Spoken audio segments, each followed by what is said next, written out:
Hola, buenas tardes. Yo he estado resfriado toda una semana, Heidi lo empieza a estar y yo ahora ya puedo hablar un poco más que ella, y entonces me toca presentar a Fuencisla, lo cual es agradable. Y no voy a ser muy extenso, pero sí diré alguna cosa. Fuencisla Cáceres es graduada en farmacia y, normalmente ahora no se suele decir, ni en los currículos se pone la edad de la gente, pero a mí me gusta mucho como historiador de la botánica que soy, los años y todo eso, y os diré que Fuencisla este mes de mayo acaba de cumplir un cuarto de siglo, con lo cual es una persona ya muy joven, pero como veréis ya experimentada. Fue alumna mía, estudiante mía en botánica de primer curso de su carrera, y yo ya vi que era alguien especial, como tanta gente especial hay ciertamente, pero como no todos son especiales, y que, por ejemplo, presentó un herbario con datos etnobotánicos extraordinario, exactamente así, fuera de lo ordinario y por encima, muy por encima de lo ordinario. Ella empezó a hacer algo de etnobotánica en su primer año de estudios. Después fue estudiando la carrera. En el año de la plaga esta del COVID, quiso empezar un TFG, un trabajo final de grado, pero era difícil hacer experimental, y entonces empezamos a ver su trabajo de fin de grado como algo de lo que hoy nos hablará, como algo metaanalítico, más que trabajo etnobotánico de campo, hacer trabajo metaanalítico y alguna otra innovación en etnobotánica. Y bien, hizo un trabajo final de grado que después enlazó con otro trabajo parecido. Hizo un trabajo sobre metaanálisis de trastornos nutricionales, digestivos, no sé qué, en personas y en animales en los territorios de lengua catalana, y esto resultó, sacó 2 artículos, uno de cada tema, y así empezó con eso. Después quiso probar a obtener una beca para hacer una tesis, una ayuda predoctoral, y obtuvo una ayuda predoctoral, EFEISDUR, de apoyo a los departamentos universitarios, y ahora está realizando su tesis. Y su tesis consiste en diversas aproximaciones metaanalíticas, como las que os he dicho, alguna otra sobre plantas utilizadas en bebidas y otras que irá haciendo. También ha empezado a abordar el estudio de los datos etnobotánicos en un marco filogenético, lo que también nos parece otra innovación no de trabajo de campo, pero importante. Y hoy os hablará de uno de los capítulos cruciales, importantes de su tesis, que es la familia de las lamiáceas o labiadas en la región mediterránea. Ha hecho un estudio, una revisión comprensiva de todos sus usos alimentarios y medicinales, y ha hecho un metaanálisis de dichos usos, y pienso que será muy interesante lo que nos contará. Además, acabo diciendo que es una persona muy colaborativa y que estamos, pienso, todos muy contentos de tenerla en nuestro grupo, y pienso que ahora estaremos todos contentos de oír lo que nos explicará. Gracias, y Fuencisla, cuando quieras. Bueno, muchísimas gracias por esta súper presentación, Joan. Ahora hay que dejar la presentación al mismo nivel y bueno, voy a empezar comentando un poco de aspectos así logísticos. Deciros que me enorgullece mucho que me hayáis invitado, no solo porque es de gran orgullo poder explicar en primicia ante la sociedad de biobiología de nuestro territorio hallazgos así tan importantes dentro del Mediterráneo, y también porque, bueno, como bien ha dicho Joan, forma parte de un capítulo importante de mi tesis, el cual ha salido un artículo que ya está en revisión en la revista Plants Diversity, y lo estreno aquí en primicia con mucha ilusión, y luego posteriormente irá al congreso de la Society for Ethnobotany en Praga, bueno, que también estoy muy ilusionada de ir y demás. Es por eso que veréis que las diapositivas están en inglés, pero bueno, yo haré la explicación en castellano y si cualquier duda, no dudéis en preguntarme. Bien, sin más preámbulos, vamos a empezar un poco con la presentación y aquí os presento un poco los contenidos. Empezaremos con la estructura básica de un artículo, de introducción y objetivos, seguiremos con materiales y métodos, resultados y discusión y finalmente veremos las conclusiones que hemos extraído. Para empezar, vamos a poner un poco el contexto de las lamiáceas en esta región del Mediterráneo. Como bien sabréis, la familia de las lamiáceas o labiadas es una de las más grandes y, por ello, muy importante familia, ya que consta de más de 700 especies y de estas especies son unos 236 géneros. En el Mediterráneo, aparte, es un lugar de alta biodiversidad y la casa de las lamiáceas porque es una de las familias que más representada está. En concreto, aproximadamente serían unas 1.300 especies de 55 géneros. Estos datos son a raíz del estudio filogenético que Joan os había comentado que estamos ahora realizando y que, como veréis, gracias a esta metaanálisis nos ha sido de mucha ayuda para futuras investigaciones. Seguimos con que las lamiáceas son una familia rica en especies aromáticas por su gran característica de aceites esenciales y sus aplicaciones como terapéuticas, alimenticias y muchas más otras. Además, la región mediterránea se caracteriza por ser una región que durante años ha documentado uso tradicional tanto de utilidades terapéuticas como alimenticias.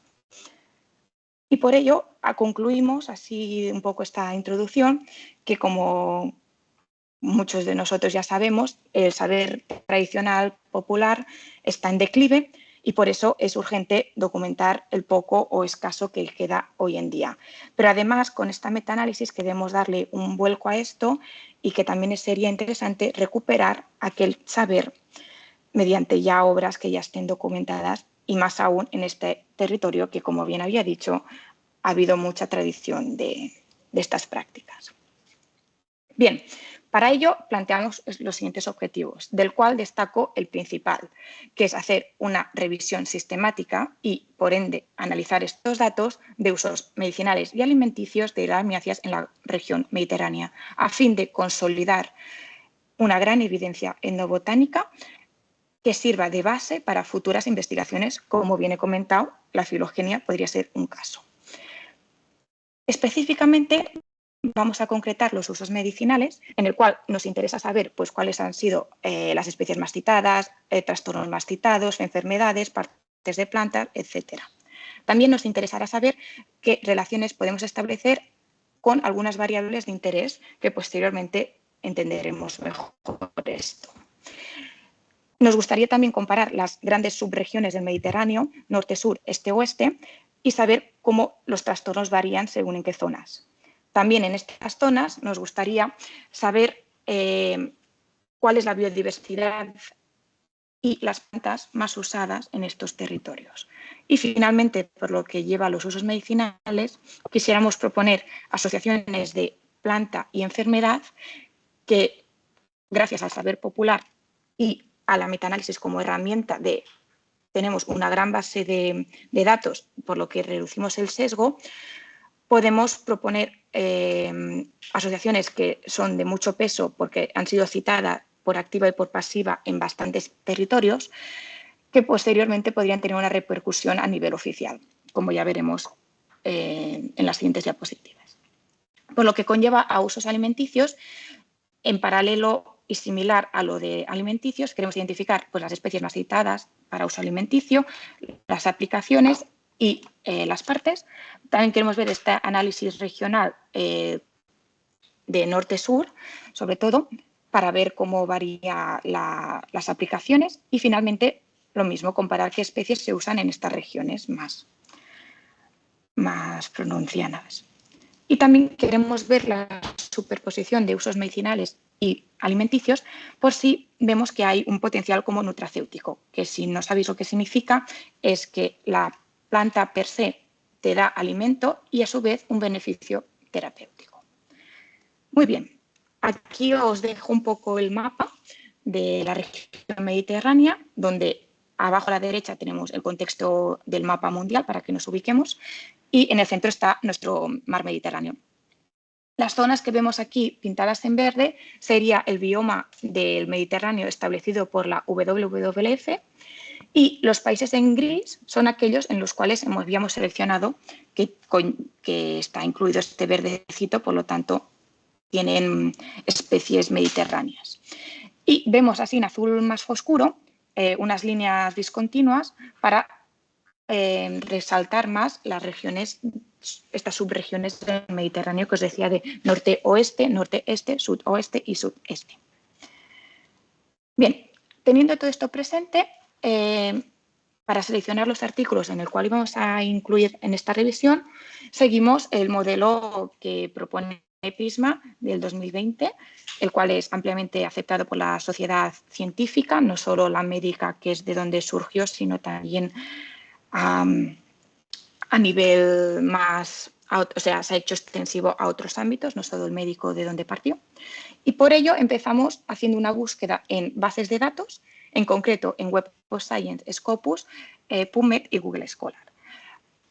Habiendo hecho esta búsqueda, nos encontramos que algunos territorios no quedaban representados y por eso decidimos ampliar la búsqueda en unas vías alternativas, como por ejemplo nuestros queridos inventarios españoles de usos tradicionales, tanto el de biodiversidad como el de biodiversidad agrícola, en nuestra base de datos del grupo en el cual estoy trabajando, que es Endobotánica dels Països Catalans, y también algunas obras que seleccionamos para tener esta representación más completa de todo el Mediterráneo en conjunto. Seguimos y una vez hicimos estas búsquedas, tuvimos que descartar o cribar aquellos que nos gustaran, es decir, que se alinearan con los objetivos del trabajo. Para ello usamos Zotero para que nos ayudara a manejar las referencias y dos autores, independientemente, estuvimos seleccionando los artículos. Y así, a grosso modo, nuestro principal criterio de inclusión es que fueran obras originales que se encontraran dentro de esta región mediterránea que hemos establecido previamente y que en estos estudios al menos hubiese un taxón de la familia de las lamiáceas con un uso tradicional documentado y descriptivo, ya bien sea de aplicabilidad medicinal o alimenticia, por ende. Dicho esto, empezamos a recoger los datos y de cada estudio que cumpliese esos criterios establecidos, empezamos a extraer referencia, autoría y año, el territorio en el cual se había hecho y se había prospección, el taxón, el uso que se le asociaba a este, parte de la planta si se disponible esta información y el método de preparación si obviamente se describía en aquel.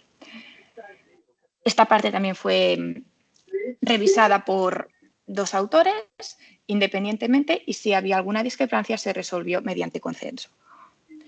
Y una vez ya teníamos todos los datos recopilados, establecimos un marco de categorizaciones que fuera lo más estandarizado posible, es decir, que fueran obras de reconocimiento mundial o en la sociedad científica para casi todos los datos, cuando posteriormente los tratemos, tengan el mismo rigor. Para ello, para la nomenclatura botánica usamos el Plan of the World Online, el POWO, más famosamente conocido.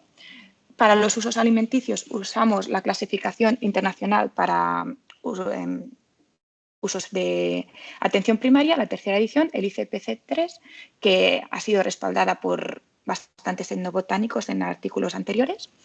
Y para usos alimenticios cogimos el Codex Alimentarius, que también está avalada por la Organización Mundial de la Salud, como el de usos medicinales, que no lo había comentado, y por la FAO. Y por lo que conlleva a partes de plantas y métodos de preparación, no encontramos así algo estandarizado aceptado mundialmente, así que lo que hicimos fue reagruparlos en categorías más grandes para que estos así más concretos, más específicos, cabieran y pudiéramos establecer este marco de consistencia y criterio analítico para el análisis posterior. También en uno de los muchos apartados del Prisma 2020 se tiene que analizar la cualidad de los artículos incluidos y el sesgo que puedan tener ellos. Para ello usamos esta herramienta que ya ha sido validada posteriormente de McTalas et al., en el cual consta de 10 criterios, que son 10 preguntas para analizar qué claro han sido los objetivos, cómo ha sido diseñado el estudio, la descripción, si ha sido bien descrita el área de estudio y la población, cómo fue documentado la metodología, es replicable o no, el tamaño de muestreo es suficiente o no, si ha habido verificación de los taxons, un punto bastante crítico e importante de esta herramienta. También si los análisis han sido coherentes, los resultados se han reportado con suficiente detalle y rigor y finalmente si estas conclusiones soportan a todo lo que se había dicho anteriormente. Para cada uno de estos criterios se le daba un punto en donde 2 es el máximo, 1 es parcialmente y 0 no lo cumple. Y finalmente se hacía la suma y se han clasificado según si son de alta, de regular o de baja calidad. También para mirar el sesgo entre artículos, lo que Prisma aconseja son las herramientas Cochrane, que son mundialmente conocidas en el mundo médico, pero ¿qué pasa? Para estudios etnobotánicos, como tienen un carácter observacional y subjetivo, no es coherente aplicar esto. Por lo tanto, hemos usado una síntesis narrativa en el cual se explicaba cómo había sido recolectados los datos de cada estudio en concreto y así un poco analizar las diferencias en que había. Y finalmente fuimos conscientes de un posible sesgo por lo que conlleva la biodiversidad y es que mantuvimos todos los taxones a nivel infraespecífico. Es decir, no volcamos todos aquellos a nivel de especie como normalmente se hace, sino que mantuvimos los niveles infraespecíficos para que veamos toda la biodiversidad en completo, aún así sabiendo que esto podría suponer un sesgo adicional. Bien, para el análisis lo que hicimos es tratar cada taxón y su uso asociado como una unidad conjunta. Y pasadas las clasificaciones, como os he comentado anteriormente, esta unidad se ha evaluado cuantitativamente y una vez por cada referencia que nos decían para así evitar duplicaciones. Como que para partes de las plantas y los métodos de preparación, como os había dicho en bastantes artículos, no se daba esta información, entonces estas 2 secciones han sido evaluadas a nivel cualitativo. También hemos analizado estadísticamente 3 variables que nos han interesado, que posteriormente trataremos con más detalle, usando PCAs y test de Pearson. Y hemos usado el test del H cuadrado para explorar relaciones entre las subregiones del Mediterráneo y los usos alimenticios y los usos o trastornos, ya bien dicho, medicinales.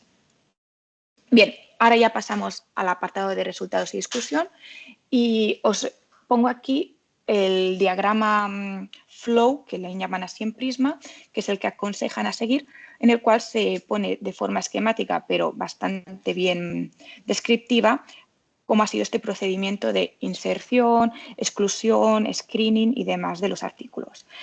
Voy a ir así, no sé si podéis ver el cursor, pero bueno, lo que os había comentado, hemos visto en estas bases de datos, podríamos decir, de acceso abierto y que conocemos bastante, que es PubMed, Scopus y Web of Science. Luego, gracias a Zotero, nos eliminó los duplicados y algunos artículos que no debían de ser analizados. Y luego, a partir de aquí, ya empezamos a excluir. ¿Por qué? Pues porque a veces las keywords pues, te seleccionan estudios que no son puramente etnobotánicos o también hay obras secundarias como reviews y demás que no nos interesan, y también se nos había escapado alguno que no pertenecía a esta región mediterránea. También aquellos que no pudimos acceder pues fueron también excluidos. Y al final nos quedamos con algunos que ya podían incluirse, pero una vez ya entramos y nos leemos el artículo por completo, nos damos cuenta que a lo mejor no hay suficiente información a lo que conlleva los usos medicinales o alimenticios, o a lo mejor la lengua en la cual está escrita ese artículo pues no la pudimos comprender, por lo tanto también se tuvo que excluir. Esta vía, como yo la llamo ordinaria, porque es la que todo el mundo conocemos cuando hacemos revisiones, pues nos dio 457 artículos. Entonces, por la vía alternativa que añadimos obras del inventario de la base de datos de Etnobotánica dels Països Catalans y de las obras que seleccionamos manualmente nosotros, en nuestro equipo de investigación, tuvimos que descartar algunas porque aún no habían sido publicadas o por el mismo criterio no había suficiente información, que fuera concluyente. Entonces, añadimos otros 248 más artículos, es decir, aproximadamente un tercio más artículos a considerar, haciendo un total de estos 705 artículos incluidos. Aquí veis el gráfico del análisis de la cualidad que os había comentado de McTalas et al., en el cual en la izquierda vemos los 10 criterios que os había comentado así un poco. A grosso modo, aquí los vemos específicamente qué es lo que piden y el número de artículos y vemos cómo habían respondido de bien a estas preguntas. Y vemos que aproximadamente el 95% de estos artículos están dentro de los criterios, son de alta calidad y, por tanto, no descartamos ninguno debido a calidad de las obras. Por lo que conlleva la distribución geográfica, comentar que inicialmente se pensaba coger 32 territorios, pero solo se encontró de 28, porque, bueno, Gibraltar, Mónaco, Marino, la Ciudad del Vaticano, por características de estos territorios, pues también es un poco difícil encontrar datos etnobotánicos. Y aproximadamente el 90% de los estudios venían de territorios como España, Marruecos, Turquía, Algeria, Italia y luego Palestina, Serbia, Portugal y el Líbano. Estos 9 países contribuyeron al 90%, pero los otros que, aunque no estén, por dimensiones de territorio y demás, también se encontró bastante información y finalmente nos quedó muy bien representada el área mediterránea. Vamos ahora un poco a temas más analíticos y empezaremos con datos así generales, en el cual hemos englobado tanto usos alimenticios como medicinales. Aún no hacemos distinciones, ya luego miraremos en particular. Hemos visto que hemos encontrado un total de 611 taxones que provienen de 42 géneros, de los cuales 592 eran medicinales, 266 alimenticios y 247 tenían esta dualidad, es decir, que se han utilizado tanto para medicina como para alimentación. Y aquí os dejo una tabla así modo esquemática, pero que me ayuda mucho para explicar un poco estas 4 zonas del Mediterráneo que habíamos visto en el mapa, pues a nivel de diversidad de especies y frecuencia de uso, es decir, cuántos reportes habían, nos va bien para ver un poco cómo están estas zonas, porque ya vemos diferencias. La que destaco así como más visual es que en el noroeste, es decir, nuestra casa, tenemos una diversidad, o sea, nuestros informantes conocen una diversidad más o menos moderada, podríamos decir, pero conocen muchas aplicaciones. Es decir, ha tenido la mayor frecuencia observada, incluso llegando a un máximo de 1838. Por contra, nuestros compañeros del este han notificado muchas más especies, es decir, saben mucha más diversidad a lo que florísticamente respecta, en cambio, no tanta utilidad de usos. Esto es como lo más atrayente de este análisis estadístico. A términos generales, los géneros más citados han sido Salvia, Menta y Thymus, y sus correspondientes especies como Salvia rosmarinus, que es la foto de este seminario, y nuestro gran querido romero, seguido de Thymus vulgaris y de Mentapullegio. Destacamos el uso de Ocinum basilicum, que como bien sabéis no es nativo de la región mediterránea, pero aún así se ha encontrado entre las top 10 especies más citadas, lo que nos demuestra que el saber tradicional, como bien sabemos, que se transmite de generación en generación, pero también sufre de dinamismos, y este es uno. Podemos comprobar que se ha sido incorporado en mercados y más accesible a él, ha visto que ha tenido una aplicación y lo ha ido incorporando a tal punto que lo ha ido transmitiendo a futuras generaciones. Ahora vamos a centrarnos a los usos medicinales concretamente y vamos a dar un poco de datos generales. Aquí destacamos que también Salvia rosmarinus o anteriormente Rosmarinus officinalis ha sido el más citado, como Thymus y Mentapulgio. Y el top 10 de estas especies, del cual no están aquí, pero hacedme caso que el top 10 cuenta aproximadamente el 40% de los usos medicinales. Y recordad que de diversidad taxonómica se habían encontrado 592. Los trastornos a los cuales han ido más dirigidas estas especies han sido los trastornos digestivos, seguido del respiratorio y finalmente del general. Hago un paréntesis aquí en general porque no es que yo le haya puesto esta nomenclatura, sino es como hemos seguido el ICPC3, ellos establecen la categoría de general, en el cual en ella pues está todos los anticancerosos y antiinfecciosos, pero aquellos antiinfecciosos que no están concretamente ligados a un trastorno. Es decir, por ejemplo, una gastroenteritis pues, se considera del digestivo. En cambio, una malaria se considera del general, ¿vale? Para que nos sorprendan estas terminologías. Y lo que a enfermedades más citadas respecta, infecciones del tracto respiratorio superior han sido las más citadas, seguidas de dispepsia, de otros trastornos o enfermedades que no del sistema digestivo, de la tos y del sentimiento de ansiedad, de nerviosismo o de estar tenso.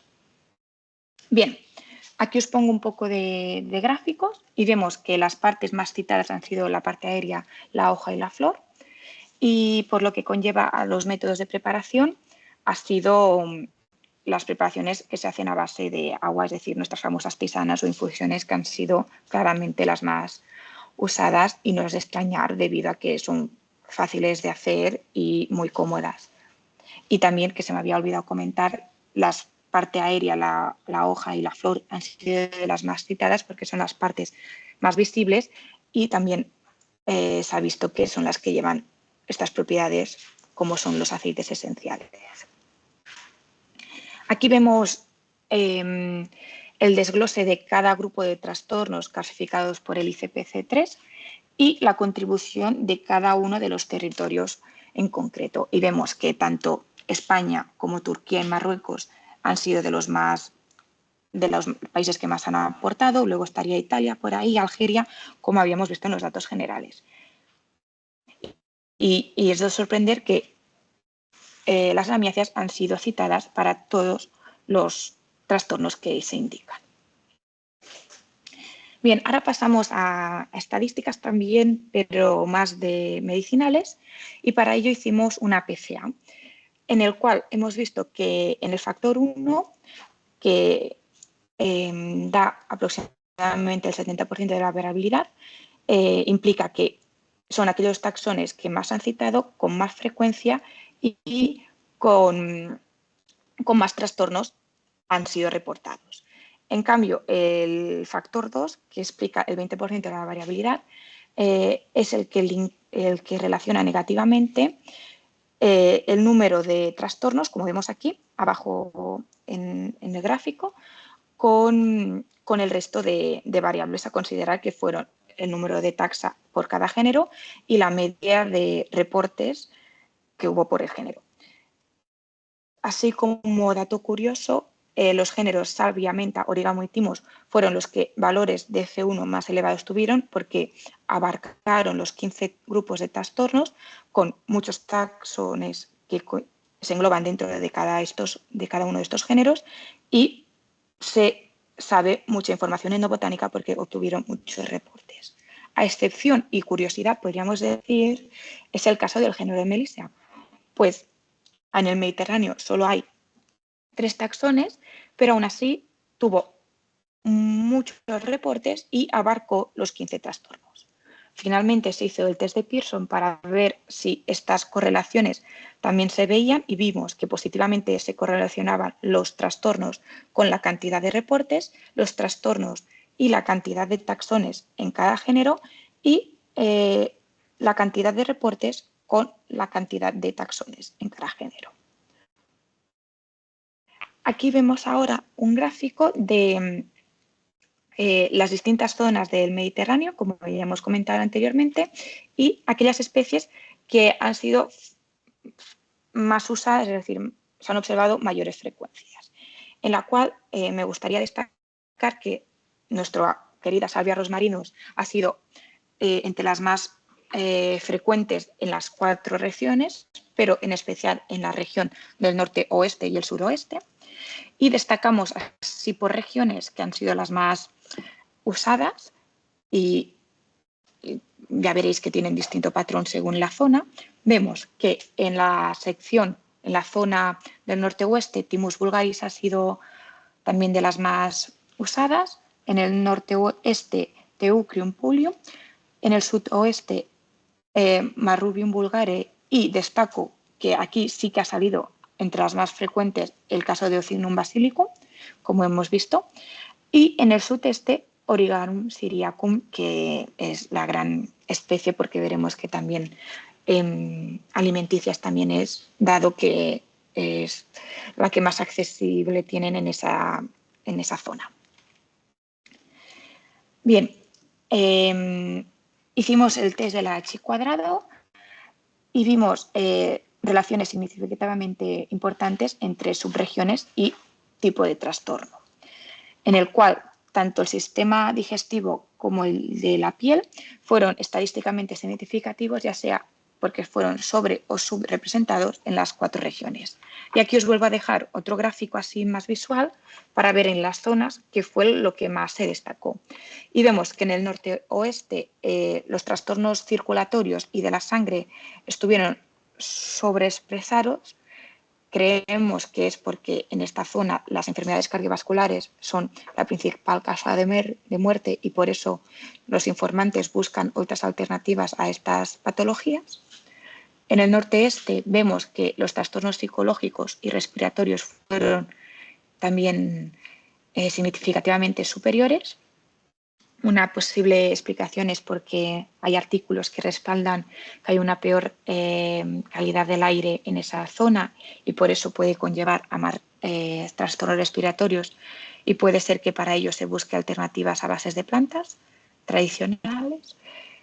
Y en los países del sur del Mediterráneo, como ambos son, o la mayoría, están bajo la religión, son territorios arábicos, la religión del Islam, vemos que estos trastornos de genital y urinarios han sido sobreexpresados en la región del sudoeste debido a que les dé por tabús religiosos no quieran ir a hospitales y prefieran el uso tradicional a base de plantas. Y paralelamente podríamos establecer lo mismo en el sudeste con trastornos relacionados al embarazo y la posterior posparto, que debido a la religión islámica esta población siga confiando más en las plantas tradicionales que no a lo mejor en la medicina moderna. Y finalmente quiero hablar de este apartado de las asociaciones de las plantas con algunas enfermedades, su uso tradicional y proyecciones de regulación. Como bien sabéis, el Mediterráneo engloba mayoritariamente el territorio europeo y en este rige la EMA, la Agencia Europea del Medicamento, que es nuestro gold estándar, no solo porque es la que nos regula, sino también porque ofrece monografías de a base de plantas muy actualizadas y con mucho rigor. Y en una de estas regulaciones se establece el uso tradicional para aquellas plantas que hayan sido documentadas con más de 30 años con actividad medicinal y más de 15 en el territorio europeo. Entonces, estas plantas se pueden comercializar sin necesidad de pasar por ensayos clínicos. Entonces, teniendo esto en referencia, nuestro metaanálisis encontró 417 especies de lamiáceas, de las cuales solo 19 tenían monografía a día de hoy, es decir, menos de un 5%, lo cual llama bastante la atención y bueno, se podría un poco proyectar hacia el futuro porque claramente es un campo que se puede aportar aún mucha cosa. Y de nuestro top 20 de especies más citadas, es decir, aquellas que hay muchos reportes de uso documentados, solo 8 tienen esta monografía. En el artículo que os he dicho que ya habíamos enviado a Plants Diversity, establecimos unas asociaciones que nos habían llamado la atención porque tampoco habían ni estudios clínicos ni nada que los avalara de potenciales candidatas, y aquí un poco queremos recalcar esto, que parte de la metaanálisis y también del saber tradicional es de que nos propongan plantas que deben ser priorizadas para o bien futuras investigaciones como el estudio filogenético u otros que se podían llevar a cabo, o bien para hacer informes a esta agencia, a la EMA, para que las tengan en consideración, pues bien cumplen con su directiva establecida. Bien, ahora nos vamos a ir a los usos alimenticios y vamos a dar así también datos generales. Recordamos que de los usos alimenticios solo se habían encontrado 266 taxones y el top 10 cuenta aproximadamente el 45% de las citaciones totales. Y aquí el top 3 volvemos otra vez con salvia rosmarinos, pero aquí ya cambia porque se ha introducido el Origanum vulgare y Thymus vulgaris ha pasado a tercer puesto. Aquí vemos que la mitad, o más de la mitad, perdonad, de estas especies ha sido usada como condimentos, luego como bebidas no alcohólicas, podríamos decir, y seguido de bebidas alcohólicas. Vuelvo aquí a hacer el inciso aquel que había hecho para la clasificación del ICPC3. Aquí hemos usado la clasificación del Codex Alimentarius y esta es la nomenclatura que les da a este tipo de aplicaciones. No es una nomenclatura que me haya inventado yo, ni mucho menos. Por eso a lo mejor que sean extraños los nombres. Para las partes de la planta vemos que también en distinto orden, pero hoja, parte aérea y flor sigue siendo de las más usadas. Y lo que os comentaba aquí un poco más en detalle, la contribución de los países a cada una de las categorías alimentarias. Volvemos a ver que España, Marruecos y Turquía son de los que más contribuyen, también Italia estaría ahí.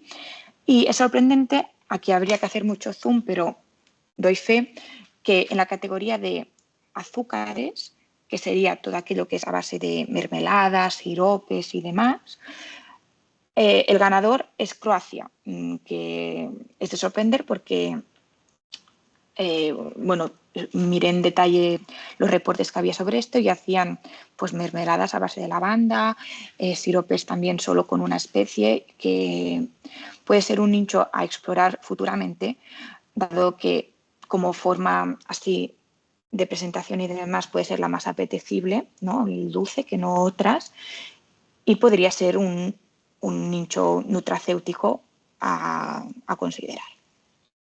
Bien, vamos otra vez a las estadísticas y aquí hicimos también el test de Chi cuadrado, que fue fuertemente significativo, en el cual solo pudimos establecer relación entre norte o sur por la cantidad de datos que había. Así vimos que lo que era el norte se estaba más sobre representado la categoría de condimentos y en el sur fueron las bebidas no alcohólicas más representadas que las alcohólicas, seguramente debido, por ejemplo, al norte, que tenemos mucha tradición de poner especias en los alimentos y también, por ejemplo, para aliñar aceitunas y demás. En cambio, en el sur, debido a la religión, como he comentado también en los medicinales, puede ser debido esta preferencia a usar bebidas no alcohólicas respecto a las alcohólicas. Por lo que conlleva a las especies más representativas por cada uno de los territorios. Aquí destacamos dos géneros porque son los que más nos han llamado la atención y vemos que hay más diversidad taxonómica dentro de cada uno de estos géneros. Por ejemplo, el género Thymus en el norte-oeste ha sido Thymus vulgaris, el más frecuentemente usado para aplicaciones alimenticias. En el norte-este, Thymus coscinamus y en el sudoeste, Thymus saturejoides. Y Origanum, vemos que tanto en norte-este, norte-oeste y sudoeste, Origanum vulgare ha sido muy representado en estas zonas. Incluso en el norte-oeste se ha considerado también la subespecie virens. Imaginaos la importancia que tiene Origanum vulgare. Y el que sí que ha roto los patrones ha sido en el sudeste, porque ellos tienen su Origanum syriacum y bueno, también tienen otros origanums como el Origanum erebenji, que vemos que esta gente se decanta para plantas que están más a su alcance y no otras. Bien, para acabar un poco ya así los alimenticios y que nos entre un poco el hambre, vamos a hablar un poco de esta unión de lo que es culturalmente mío y nuestra tradición y nuestra comida, porque vemos que está todo muy ligado. Voy a destacar algunos ejemplos y por eso estas fotos que veréis abajo, que por ejemplo vemos que Salvia rosmarinus se usa para condimentar paellas. En España también distintas especies de Thymus para hacer aliñados en aceitunas. Vemos que en Turquía se usan distintas especies de salvia para hacer la sarma. En Marruecos es muy típico los tés de menta a base de especies de menta. Y también el rifsa no sé si lo pronuncio bien, que se hace aparte de especies de orégano. Y por ejemplo en el Líbano, vemos que hacen estas pizzas, podríamos decir, a base de especies de orégano, que también es muy típico de esa región. Bien, ahora vamos a hacer un poco de comparativa de ambos usos que tienen en común con proyección a un potencial nutracéutico. Pues hemos visto que aproximadamente el 40% de los taxones anabizanos tenían aplicaciones tanto medicinales como nutricionales, lo que nos conlleva a pensar que tienen bastante potencial nutracéutico.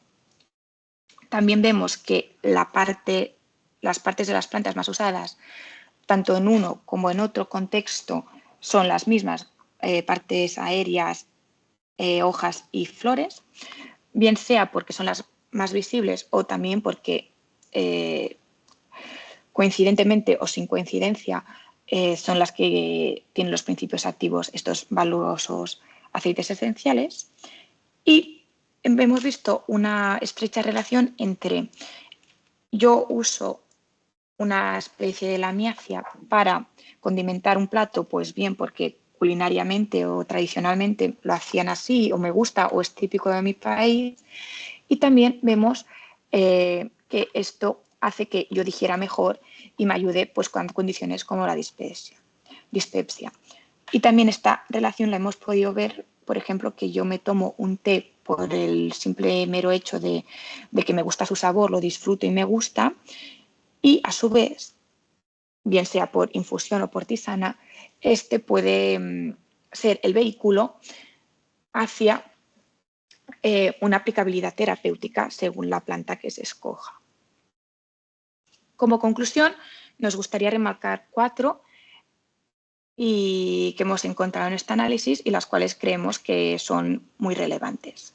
La primera es que en esta revisión hemos reafirmado que la familia de las lamiáceas y la cultura mediterránea están muy, muy estrechamente unidas, ya que 611 taxones son usados, ya bien sea para medicinalmente o para alimentariamente o para ambos usos, en 28 territorios que se engloban en esta región mediterránea.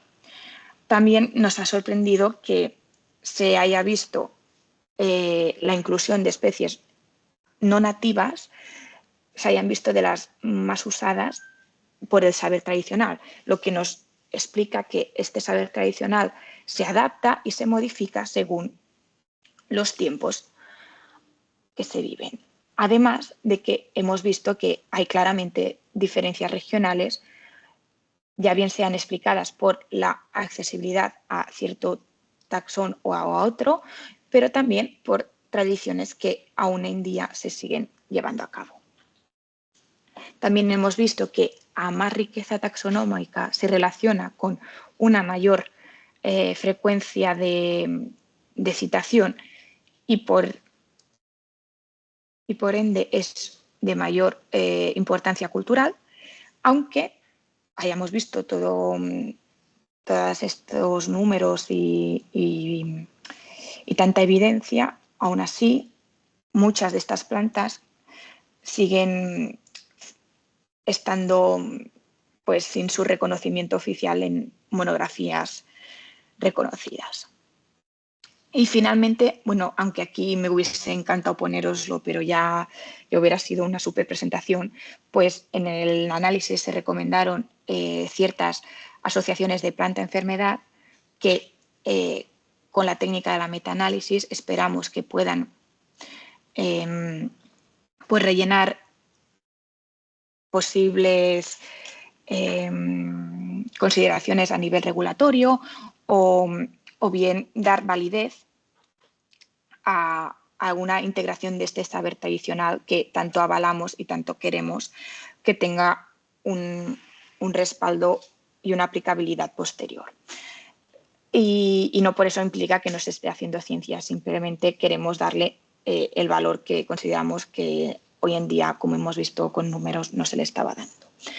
Y gracias a la técnica usada, la metaanálisis, esto nos sirve como base para aplicar la etnobotánica, que nos sirva como guía para hacer más investigaciones futuras en búsqueda de nuevos avances, ya bien sean terapéuticos o como podrían ser nutricionales, como hemos visto en estos casos. Y bien, esto sería todo. Espero que os haya gustado y si hay alguna pregunta me la hacéis llegar y os la contestaré muy amablemente. Os dejo aquí algunas fotos de nuestro equipo que veo que así nos ponéis cara y aquí está un código QR por si me queréis seguir por redes o escribidme personalmente a mi correo. Estaré encantada de escucharos. Muchas gracias.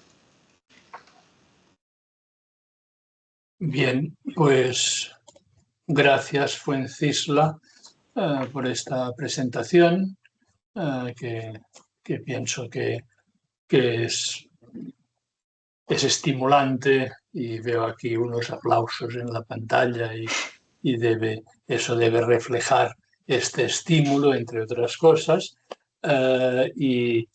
Y ahora vamos a abrir, aparte de que después, como ella ha dicho, tenéis aquí su correo electrónico y puede seguir una discusión o unas preguntas o lo que sea en cualquier momento, pero ahora que estamos aquí, pues vamos a ver si alguien quiere intervenir y ahí irá, creo, controlando las manos levantadas y todo eso y adelante, pues. Pues damos paso a Rufino, que creo que es el primero en levantar la mano. Sí, hola, buenas tardes. En realidad, yo iba a entrar, pero iba a dar un aplauso y me he confundido. No es que me he confundido, yo quería dar el aplauso y también quería hablar, así que discúlpeme anticipado. Lo primero que quiero es darte las gracias a ti, a Joan y a tu equipo por este magnífico trabajo.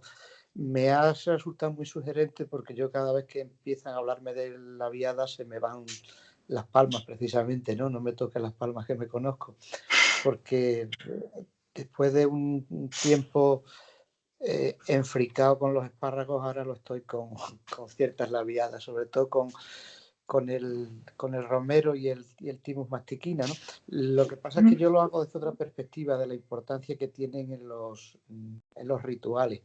Pero claro, para entender por qué hay ciertas plantas que tienen esa capacidad de sugestión simbólica, esa imantación, por decirlo de alguna manera, es importante que tengamos una base de conocimientos de por qué culturalmente son también importantes, además de otras características, es decir, de la prestancia que puedan tener para el ritual por su forma o por su olor.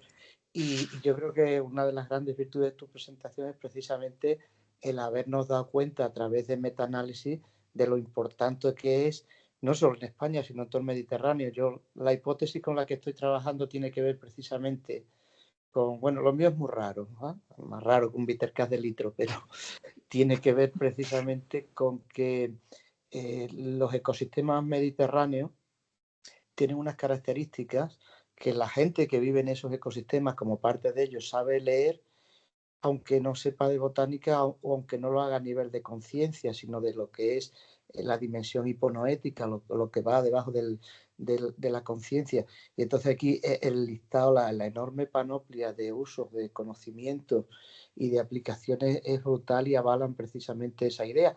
Y sobre todo porque al principio has hecho referencia a una trilogía del romero, el tomillo y el poleo, ¿no?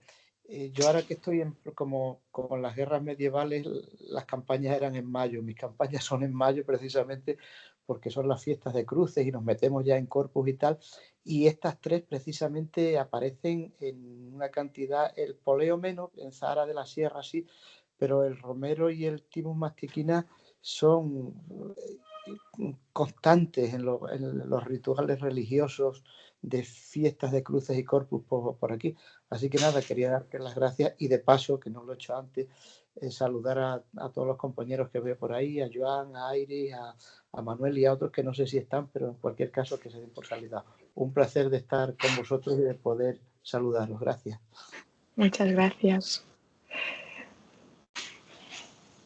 Muchas gracias, Rufino. Ha sido muy interesante que hayas compartido con todos nosotros también tu investigación, que no solo se trata aquí de que una explique, sino también un poco la interacción y ir encontrando, ¿no?, a compañeros que digan, pues mira, yo me dedico a esto y me he encontrado esta curiosidad. Pues creo que es muy enriquecedor y de verdad que te agradezco mucho tu aportación, Rufino.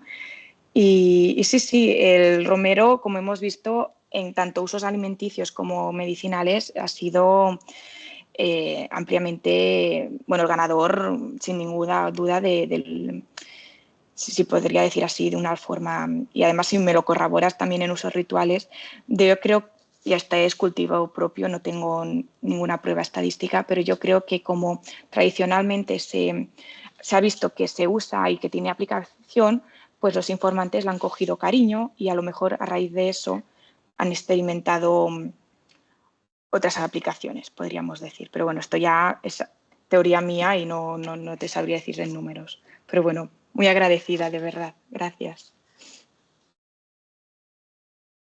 Gracias, Rufino. ¿Más preguntas para Fuencisla? Ya veis que no tengo mucha voz, lo siento.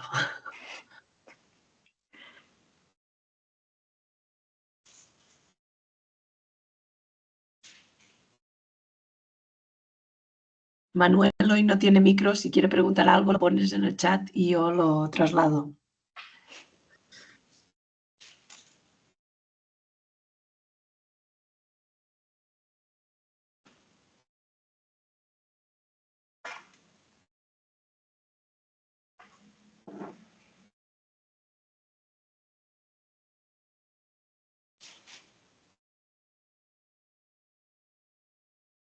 Laura Aceituno.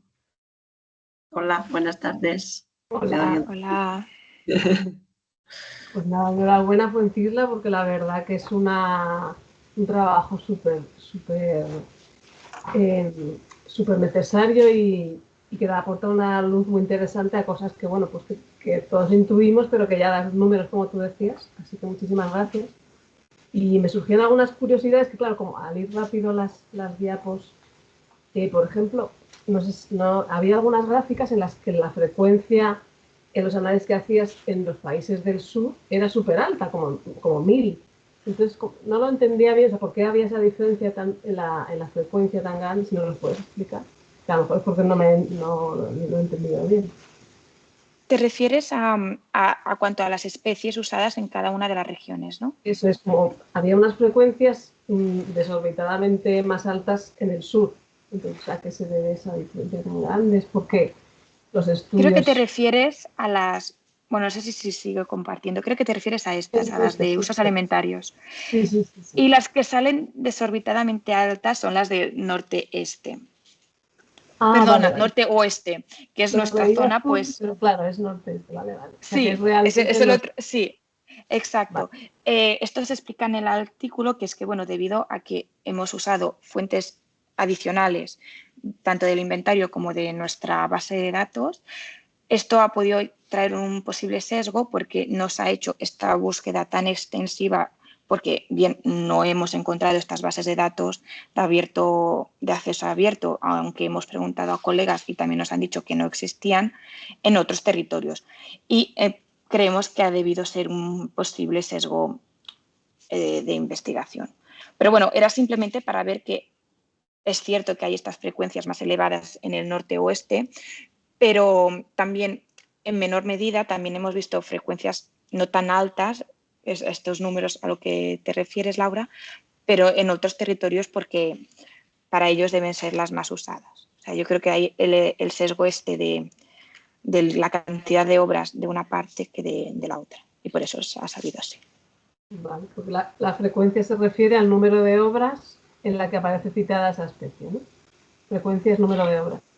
Sí, porque se ha mantenido esta unidad simple. Sí. Vale. Gracias.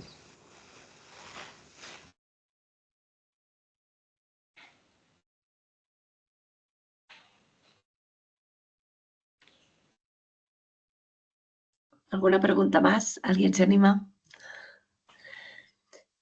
Yo quería preguntarle a Fuencisla, aunque yo ya conozco el trabajo, para que así sirva un poco, para que la gente contextualice un poco más.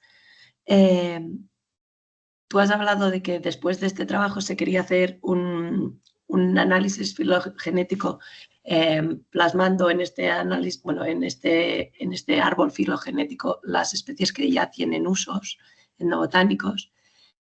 Y tengo constancia que se ha empezado a trabajar con esto. ¿Qué porcentaje o aproximado de especies con usos medicinales o alimentarios está secuenciado y qué porcentaje no?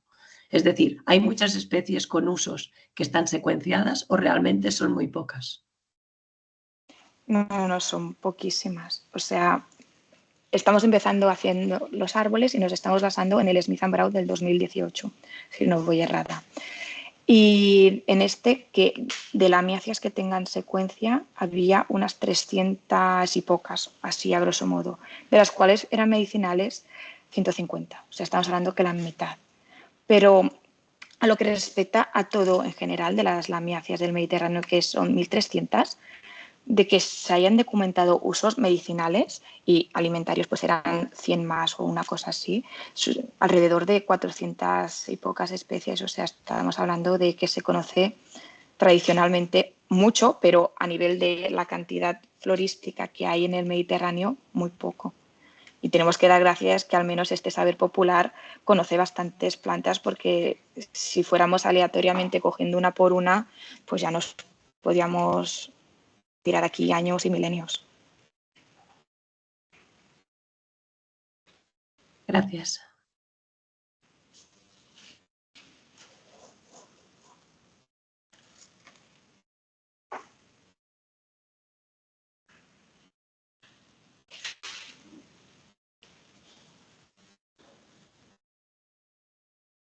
¿Alguna pregunta más?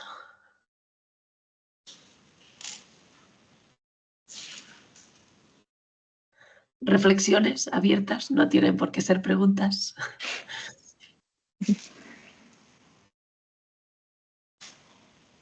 Joan, creo que estás hablando y tienes el micro cerrado. Sí, no, yo decía que encontraba extraño que Manuel no hubiera mandado un mensaje. porque él siempre interviene y conviene. Y... A Manuel no le funciona el micro hoy. No, ya, eso sí.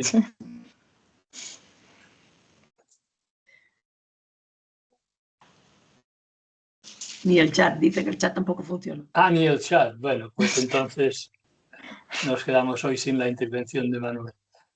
Vaya. Yo le pregunto.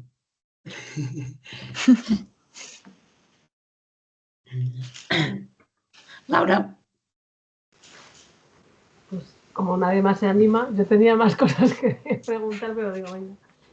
Pues me ha parecido súper interesante la explicación que has dado a las diferencias en las dolencias que eran como más prevalentes en cada zona, ¿no? Y entiendo muy bien por lo que decías, ¿no? En la parte sur, claro, de repente todo lo que tiene que ver con ginecológico es lo que se hace a escondidas de la medicina oficial, ¿no? Y se utiliza la medicina natural, lo cual, o sea, es como muy representativo y habla mucho de esa cultura, es curioso. Lo que decías del noreste de Europa, del noroeste, también, ¿no? del sistema circulatorio. Y me ha parecido súper curioso lo del noreste de desórdenes psicológicos. No sé, porque eso, A nosotros también nos sorprendió. Pero de esa parte no has dicho nada y he dicho, será por, no sé, o sea, ya por elucubrar, ¿no? Por preguntarte qué has elucubrado tú sobre eso. No, a nosotros sinceramente nos sorprendió igual que a ti, porque dices, no entiendo por qué en el este ha salido el psicológico y el respiratorio sobre representado. Entonces, claro, para de temas encararlo a un artículo, pues habría que buscar referencias que avalaran alguna cosa o cómo argumentas esto. Y lo que encontramos fue un artículo así, que la relación de la contaminación había más aire contaminado en la región del este en comparación con el resto de Europa, y esto sí que se ha visto relacionado posteriormente, que una mala calidad del aire está relacionado con trastornos respiratorios, y por eso podemos atribuir que esta gente busque alternativas a base de plantas que sean accesibles. También vimos una, no la he comentado porque, claro, también hemos recogido datos, aquí no lo he explicado, pero del 1900, o sea que no ha sido actual, sino también ha sido bibliografía de años anteriores, y que había artículos que decían pues que faltaba una red de atención primaria que se centrara en dolencias a nivel psicológico. Pero claro, también cogerlo a eso, pues yo creo que si vemos un poco aquí en casa nuestra, pues también no tenemos esta red tan abastecida. Entonces, ha sido sorprendente este hallazgo. Podríamos hablar más de hipótesis y no tanto de hechos así comprobados. Y nada, abierta si se te ocurre alguna cosa de por qué ha podido ser, porque ya te digo, nos sorprendió también a nosotros. Ya, pues fíjate a mí, por decir así hipótesis, ¿no? Que sí me gustan bastante las películas del este y siempre me transmiten una atmósfera bastante depresiva, la verdad. O sea, el ambiente, las relaciones entre las personas, como mucha, o sea, por un lado exaltación cuando hay alcohol, pero también como yo qué sé, un post-soviético así como de decadencia, ¿no? Entonces, no sé, me venía una serie que he visto hace poco que es yo creo que es, no sé si es Bulgaria, bueno, no me acuerdo del país, pero que sí que es de un país del este mediterráneo. Y bueno, no sé, quizás tenga que ver con su bagaje histórico, ¿no? Y con las, no sé, Yugoslavia, no sé. No, o sea, también era por preguntarte si habéis mirado un poquito para explorar esto en las fuentes originales a qué desórdenes psicológicos se referían, ¿no? Que puede ser para los nervios, se utiliza mucho la tila. Exacto. O no sé. Exacto, fue el que más salió, exacto, fue ese, el de nerviosismo, sí.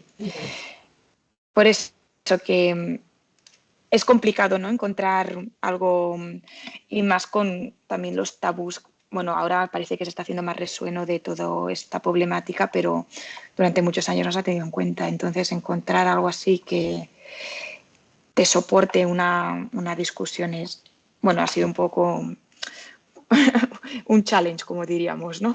Ya. Sí. Vale, pues gracias. A ti, gracias. Gracias, Laura. Manuel nos ha mandado una pregunta vía WhatsApp que yo puedo trasladar a la audiencia. Ya Fuencisla. Manuel comenta que cómo habéis abordado que en unas zonas haya menos trabajos que en otros y cómo esto puede influir en el análisis total. Por Pues ejemplo, en el mira, Manuel. Perdón. ¿Sí? Por ejemplo, en el sureste de la Mediterránea, como que se ve que hay menos trabajos.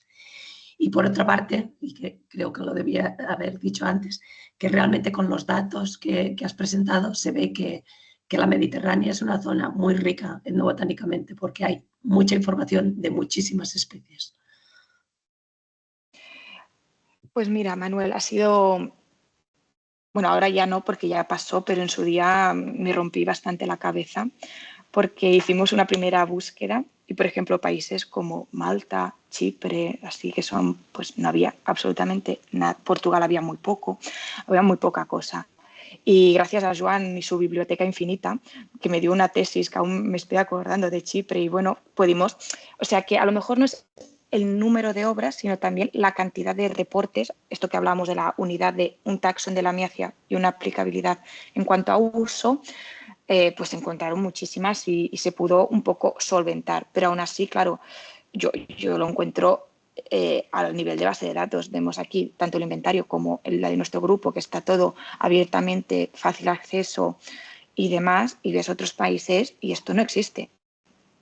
O sea que a lo mejor no va ligado con que no se hagan las cosas bien, sino que es que a lo mejor no interesa y no se estudia etnobotánicamente en aquellos territorios. También, por ejemplo, me acuerdo ahora mismo de Egipto, por lo grande que es Egipto, a lo mejor se encontraron 5 artículos, una cosa así. O sea que ha sido un challenge, sí, pero a veces piensas, no voy a pretender la misma representación que, por ejemplo, tengo de otras zonas del norte-oeste, pero con que estén medianamente representadas y tenga un peso, yo creo que ya es de asumir. Y también, bueno, Joan está muy en contra de este prisma, pero una cosa que tiene a favor del prisma es que como tú objetivamente has expresado todo como lo has hecho, las keywords, en qué bases de datos y todo, y has seguido este rigor científico, claro, esfuerzos no es que nos hayan faltado, es que no hemos encontrado, ¿sabes? O bueno, a lo mejor si yo supiese árabe, pues a lo mejor sí que encontraría más obras, pero claro, no sé árabe. Sabes que a lo mejor están en su lengua nativa y por eso no las hemos hallado. Yo supongo que influyen dos cosas. El no poder buscar en la lengua, o sea, que no entendemos todas las lenguas nativas de la Mediterránea. Y en segundo lugar, que es lo que dices, que a veces tenemos la suerte de tener una tesis doctoral de Chipre o de lo que sea, pero que no quiere decir que en Egipto no haya trabajos etnobotánicos, a lo mejor, sino Exacto. Que no los han publicado a nivel en revistas investigadas o que nosotros hayamos podido tener acceso desde la universidad.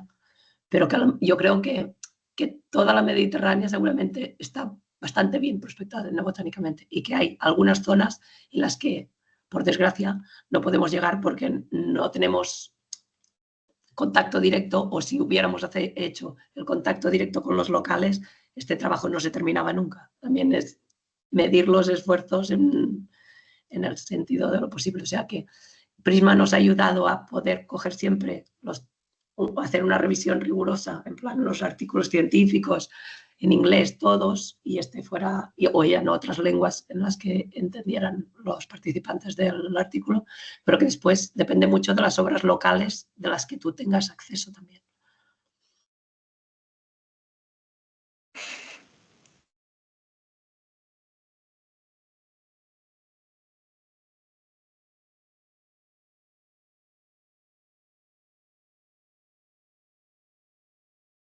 Vale, pues yo creo que si no hay... Ah, mira, Laura. Nada, solo era comentar una cosa sobre esto que decía Manuel, que yo creo que lo que a mí me llamaba la atención de esa gráfica en la que aparecían unas frecuencias muy grandes, y eso impedía que vieras las frecuencias de otros países, ¿no? Que no hay tantas, pues a lo mejor poniendo un porcentaje se ve mejor esa gráfica, ¿no? Porque si no era abrumador y lo otro queda muy pequeño. Que a mí me gustaría saber, pues yo qué sé, en Egipto, cuántas obras de las 7 de Egipto que hay, aunque no haya 100, citan ciertas fechas. O sea, como hacerlo en porcentajes para evitar este sesgo que decía Manuel, no sé. Sí, se podía haber hecho, pero claro, tiene en consideración que son 28 países. Si vamos tan fino a cada país, por eso establecimos las zonas para agruparlas y ya te digo, porque si no era... Claro, había un volumen de datos tan diverso que no se podía haber manejado. Y de esta forma, con las frecuencias, sí que es cierto que se evidencia más el sesgo, pero nos daba información que también que también se hubiera visto en porcentaje, pero así estadísticamente nos ha dado otro valor, por así decirlo. Trabajáis con valores, datos brutos, digamos, ¿no? Exacto. Para Exacto. Vale, no, eso era ese que se me ocurrió ahora mismo del comentario de Manuel. Gracias.